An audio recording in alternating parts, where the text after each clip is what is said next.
Diamond. Eh. Diamond. Utenyo. Unasemaje bwana? Unasemaje Utenyo bwana? Nifungulie mlango niingie. Ai hapana.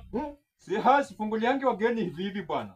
Kuna appointment? Niko na mashughuli kidogo tupige hesabu kidogo. Mashughuli haimaanishi kitu na umetembea na nini bwana? Umeleta yako nini ndo nikufungulie? Unajua mimi sifunguliangi tu mtu hivi. Sufungue tuongee. Nionyeshe kitu umebeba kwanza. Nionyeshe kitu umebeba kwanza ndo nikufungulie. Mimi sifunguliangi wageni hivi.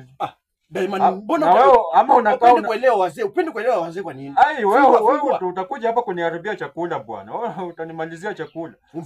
Chakula gani? Umpeleka chakula gani? Nimepika hapa mchele. Mchele imejaa masufuria hapa lakini siwezi kufungulia kama hatujaelewana. Sasa mimi ni mtu wa ugali, una mchele ni kuniambia. Naweza kufungua. Fungua mlango bwana. Sikufungulii mlango bwana. Paka unionyeshe tu 500. 500 unionyeshe 500 nikufungulie, mimi sifunguliangi wageni hivi. Iko kwa M-Pesa. Kwa M-Pesa? Nikupea namba ama? Si umesema nikuonyeshe pesa.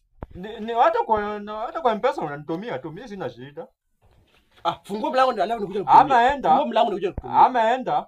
Enda nijiandae kidogo nitakushauti. Si unajua kwako si mbali, nitakushauti tu. Enda tu. Sawa. Lakini jina sikie. Nitakushauti lakini utembee na hiyo 500.